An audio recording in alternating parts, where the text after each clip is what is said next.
Lisa Golem here from Lisa Golem Art, and I'm doing another Tutorial Tuesday. Today we're going to do a kind of ethereal, pretty background, and then we're going to put a tree on it. But I have a thing where I like my trees a certain way. I like naked trees. You know, I don't like other things naked. Well, yeah, no, I don't. But trees with leaves kind of bore me. I don't know why. I think it's because when it's just the branches, there's this movement that can happen, and there's these lines that are really cool, and they make a really cool, you can make cool designs out of the branches, and you can make them like gnarled, you can make them, but when you put leaves, it's just like a massive different shades of green, which is pretty. I mean, I love trees in the summertime, I really do. But in a painting, I find it kind of, it's a thing it's just me. All right, so I have chosen colors, and I wanted to tell you guys that this background can be any color scheme you like. If you have a room that you'd like to put this painting in, you can think about what might look nice. I have to confess this. The main reason that I picked rusty, orangey colors with teal is because it's kind of my living room colors, and there's a big hole in one of the walls in my living room. And as a painter, it's really funny. I paint for other people, but I forget sometimes to paint things for my own walls that look good in a space. I mean, I have lots of art on my walls, but not necessarily planned to look good in a space art. So I do want to kind of perhaps use this in my living room. So there you go. Got to be practical even if you are an artist. We're not known for that. We can be a bit flaky. I didn't say that out loud, did I? We are really not at all flaky, not at all whimsical and emotional and all those things. Well, I am, but I can't speak for all artists at all.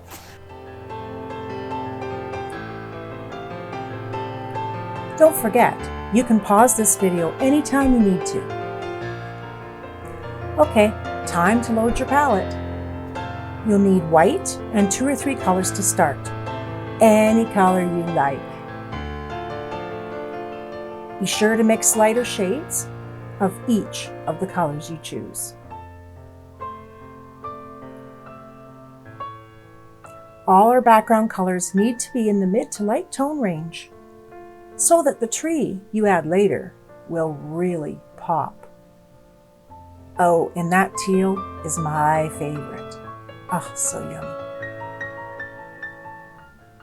Now comes the fun part. This is my really, really big Mod Podge brush. I really like this little boy. Very large bristles, you can get a lot of paint on. I'm using a very large painting. So for you, if your painting is a lot smaller than mine, you wouldn't need something this big. The point being any brush that's kind of square-ish and flat. So I'm starting with the lightest color and with my big Mod Podge brush. And I'm just gonna get him in white here. And I got my trusty water spray bottle. Looks quite a well-loved. So this is my focal point area. So I'm gonna spray a little water there. Just kind of spraying a little water in the beginning of your painting just kind of helps things go on really, really easily. You won't be able to see this really well because it's mostly white. There's a little bit of teal in there, which was kind of intentional for me. Anyways, there we go. And when I do backgrounds, I try and move a little quicker. So before that dries very much, I'm going to take my light teal now, and I'm going to just sort of work it in, trying to keep the whiter area here. But remember from the last tutorial, I told you the more you stroke, the more the colors blend. So we're getting more color on the canvas, and maybe even a little more up this way. This is going to be the top of my canvas on this side. So often we like the top of a canvas to be a little lighter than the bottom.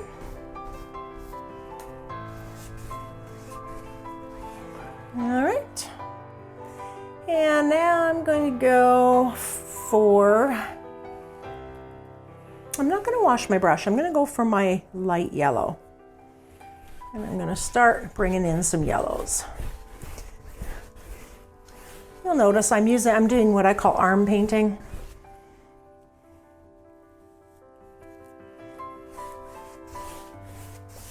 And I didn't really plan where I was going to do things, so I'm kind of planning that out with you as we go.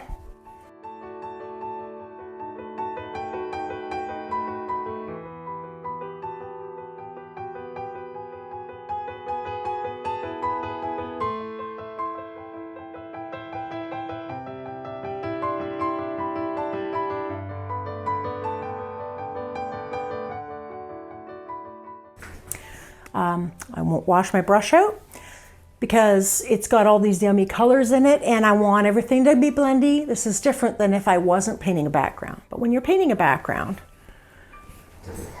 there, some rusts in here.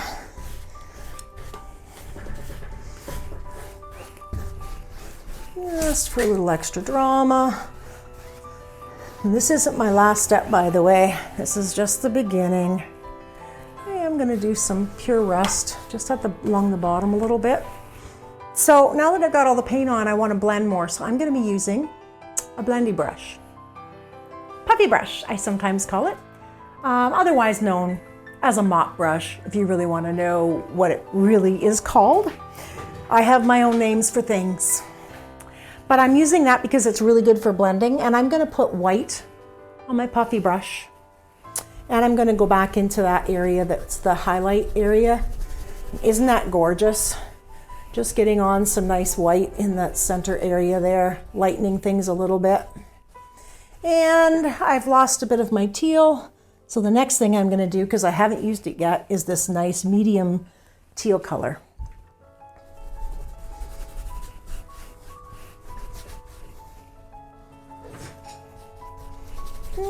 Just blending in. You're going to get a bit of greens because teal and yellow make a bit of a greeny color.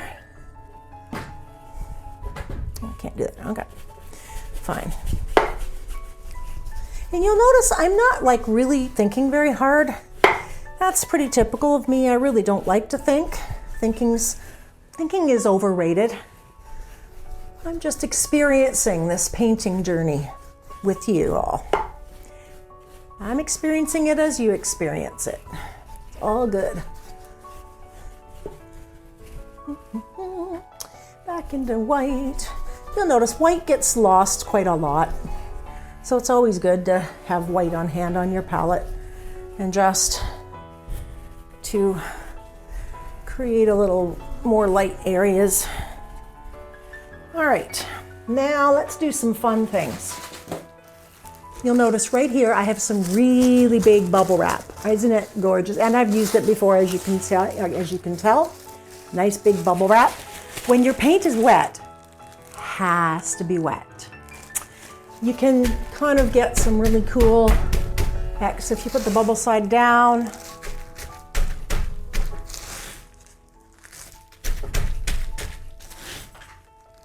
I just really like bubbles. And I'm not being careful, and the bubble wrap will get kind of paint on it as you go, which is great because then it creates atmospheric things that are really looking cool. I am excited already. This is looking so good. Another thing I like to do sometimes in backgrounds, I have a toothbrush. So I am going to put it in any color I like, and in this case I think just pure white. So I used my spray bottle and I added some water to my white paint. And I'm just using my toothbrush to stir that water in without getting it all over me. You need this paint to be a bit wet to use with the toothbrush because you'll see in a minute what I'm going to do with it. So once you get like pretty soupy paint, you get that toothbrush in there saturated with nice white paint or any color you want. So you're going to put your thumb on the end of the toothbrush like so. Then you're going to get your index finger and you're going to pull on these bristles and paint is going to shoot that way. Okay, so I will show you what I mean.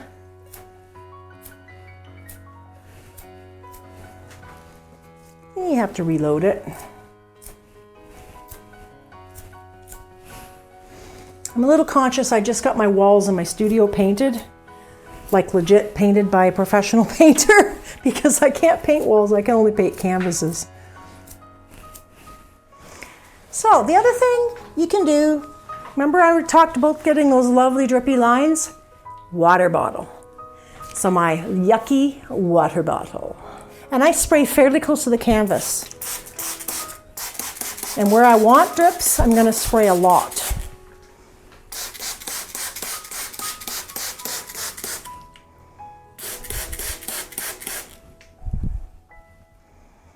Nice. Another thing that's fun with drips is you can literally wait a few minutes and then just dab really, really quickly, gently with a paper towel. And sometimes where the water drip was, it'll pull the paint off. And then you get these really cool whitish lines that are fun. Without doing that, you still get cool lines, but they're just more of the paint colors. So I'm just taking my rag and I'm going to carefully just dab and keep moving the rag around, just dabbing a bit where some of those really cool lines are that I want to bring out a little more. And you'll notice that it pulls the paint off and creates these really fun lines. And I wouldn't do it on every single drip.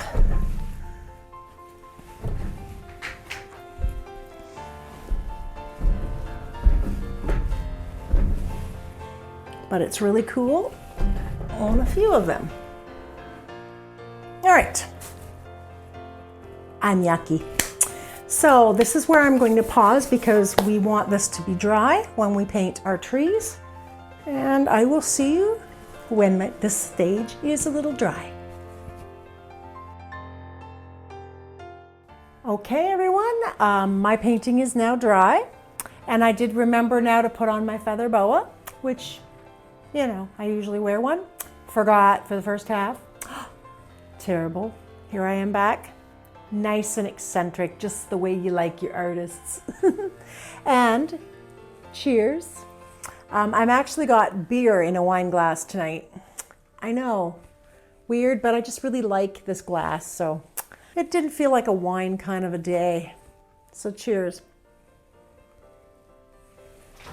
So I did want to show you a little more close up what we have. We have all kinds of ethereal detail, and I pull it back for a full view. There we go, this way. There. So there you have it. I mixed a nice dark brown, which will probably look black to you. So I'm going to put my trunk about here. So if you were to divide your canvas into 4 equal portions, it's about between the first and the second fourth. So about 1/4 of the way across. And then my tree is going to go up and over like such. And you notice that my wet brush actually made a mark. Isn't that cool? I don't know if you can see that. So I'm going to roll Mama Bear really nicely in my palette, in my paint. And I roll, sometimes it kind of preserves the point a little bit. Now for the first step, you just kind of want to get the gist of where the tree is going to go. Remembering that you can decide if your tree is going to be knotty and gnarly, or smooth and sleek and move really quickly. And it's all up to you. But you're going to notice my paint's going to kind of run out, but that's okay. We're just kind of getting the gist. And say this is going to be like the main branch. That's kind of the sort of trajectory I'm looking for. And you can paint either direction. So I've kind of got a Y happening this way, and of course I'm probably going to do a Y this way, like so. And a tree is like nature's abstract, so you can kind of make it however you want it to be. And I'm roughing in branches, so I'm not touching very hard with my brush. So I decided to make my tree a little bit more wonky at the bottom. It's all good.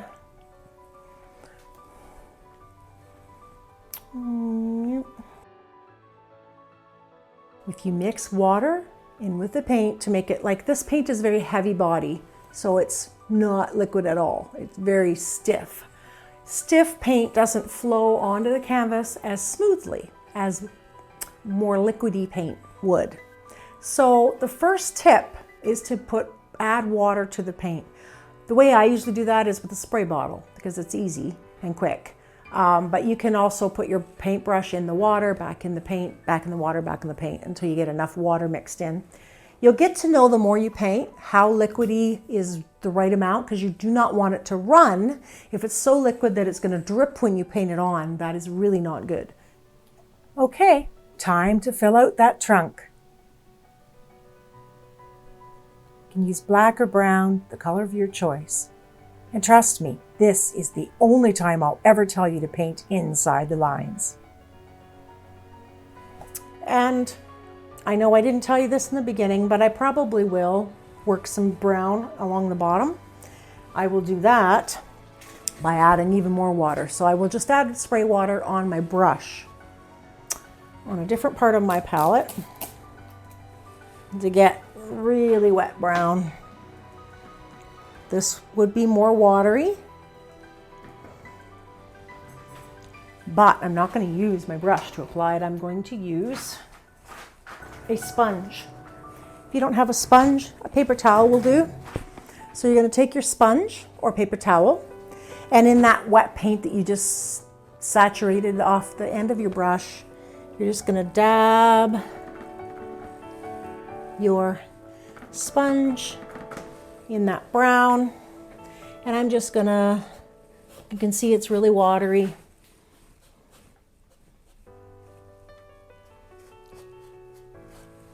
I can redo the bottom, and I'm just going to put just a bit of brown along the bottom here.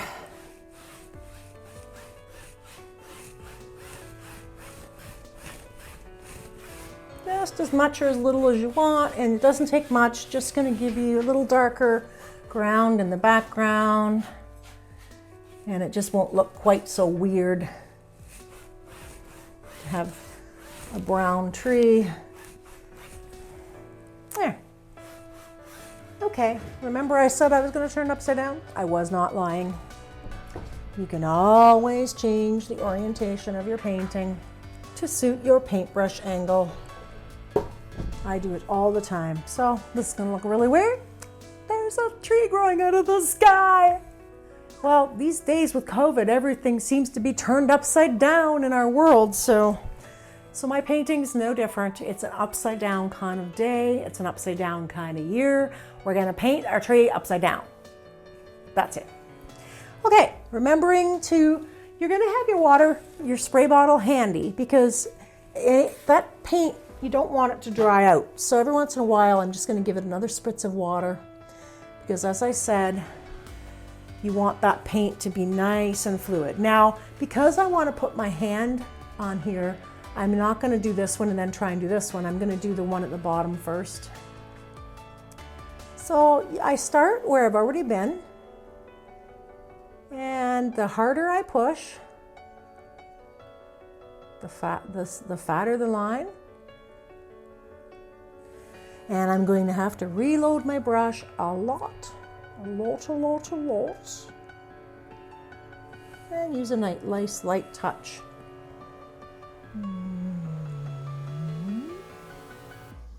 Of course, we're going to add secondary branches as well. So this won't be the only branch. I've done these a fair bit, so I can kind of sort of do them fairly quick. If you're new at tree branches, you might take a little longer, and that's okay.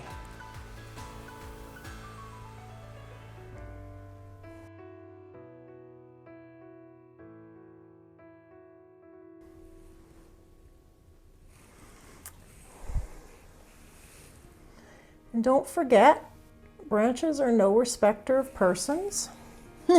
Branches are no respecter of one another, so they will cross each other. And in fact, that brings a lot more visual interest if branches can cross each other.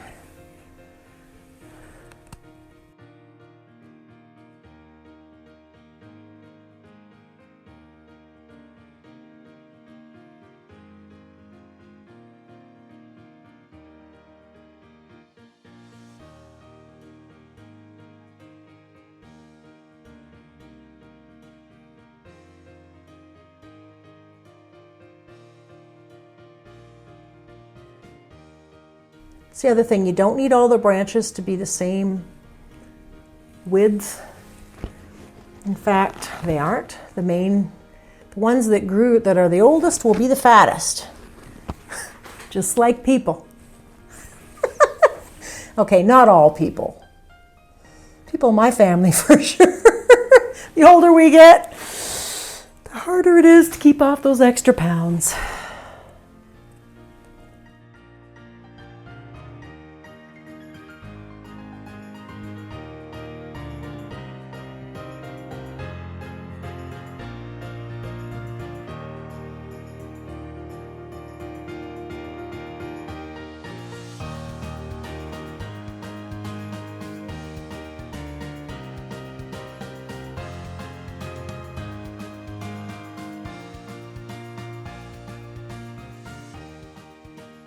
Branches usually, like I often will go down the existing branch and then out, because that's exactly how a branch will grow out of a main branch. You see a lot of Y shapes, like a little ballet of branches.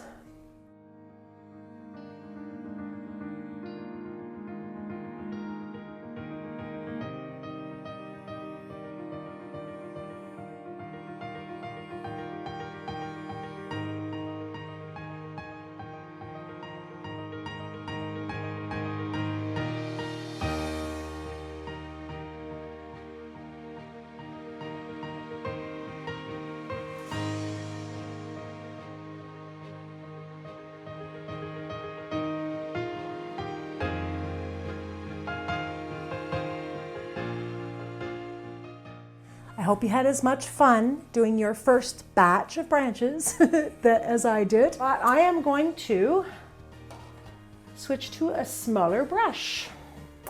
So I'm going to hold my palette now because I have one of those ones with a hole in. See? I can just hook my finger in there because I'm going to be loading a lot. So whenever I know I have to load my brush a lot, I will hold on to my palette.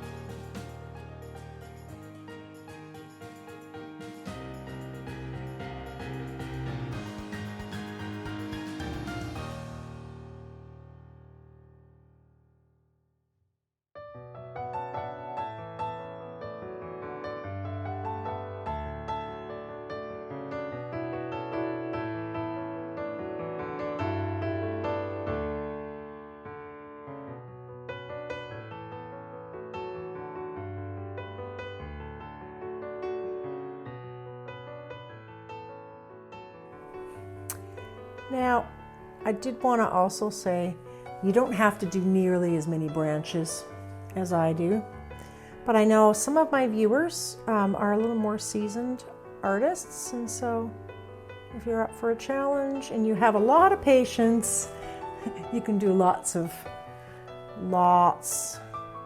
branches. They are a little time consuming, but I just love the way they look. So you just want to make sure that none of your blunt ends from the last paintbrush are left. And then that's when you know you're finished.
I am very aware that if I were Bob Ross right now, I would be saying that we're painting happy little trees.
So there you have it.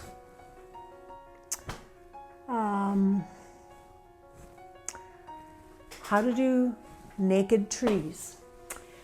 Now, I am quite aware that this is probably not an introductory type of a tutorial, but if you wanted a simplified version, just putting some colors on a canvas in the background like I did, doing some fun things like spraying water on it or smudging it with a sponge, and then sort of taking the basic idea of how to do branches, but just doing a few branches and not necessarily having each branch have 5 or 6 different generations of branches coming off from them. I got a little carried away, as I want to do. So if you did not, that's okay. This is the kind of tutorial really that is for every level, because you just adapt it for whatever level you're at. So it's all good. And as always, at the end of every tutorial, we get to sign the bottom corner of our painting. And I'm just going to put it in the very corner. That's it. See you next time. Thanks so much for hanging out with me in my studio. Feel free to connect with me in the comments or check out my social media sites below. And if you enjoyed this tutorial, show those like and subscribe buttons some love See you next Tuesday.